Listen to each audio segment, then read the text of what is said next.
दौंड तालुक्यात पावसानं उघडीप जरी घेतली असली तरी मागील 4 दिवसात पावसानं जोरदार हजेरी लावली। त्यामुळे बऱ्याच ठिकाणच्या शेतात पावसाचं पाणी साठून राहिलंय।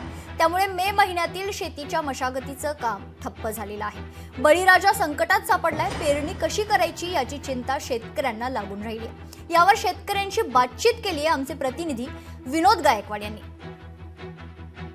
दौंड तालुक्यामध्ये खरं तर जोरदार पाऊस झाल्यामुळे स्वामी चिंचोली हद्दीमध्ये ही जी काय शेती ही शेती खरं तर पाण्याखाली गेली आपल्याला पाहायला मिळते। एकूणच खरं तर मे महिना शेवट असताना या ठिकाणी मोठ्या प्रमाणावरती हा पाऊस झालाय। त्यामुळे या शेतामध्ये खरं तर हे पाणी साठले।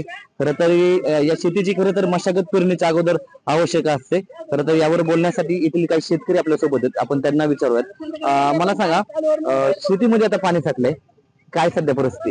आता काही पहिल्यावर पाणी काय आटत नाही यातलं। पाणी आटत, पाऊस पडला तर आणि काय कालावधी लागेल त्याला। नाही पाऊस थांबला तर मग ही महिन्याच्या आत वापसायला येईल। परत पाऊस आला तर मग काय परत आणि जास्त कालावधी लागेल त्याला। जेव्हा पाऊस थांबला तर पेरणी आता नाही होत नाही लवकर। मग अजून पावसामुळे सगळं पुढेच आहे ना, आता तर सुरुवात झाली आहे। मग हंगामी बहुतेक खाली जाण्याची शक्यता असं पूर्ण हंगामी येऊ। प्रामुख्याने गावामध्ये कुठलं पीक घेतलं जातं? रानामध्ये आता पाणी बाजरी आणि मका हे भरपूर पिकात हे उत्तरी आटम काय पावसाने सगळी परिस्थिती बेकारच केली आता। हो, आता हे जर परत जर पाऊस पडला तर पिकच होणार नाही, फार पुढेच पिक दिवाळीच्या पुढेच।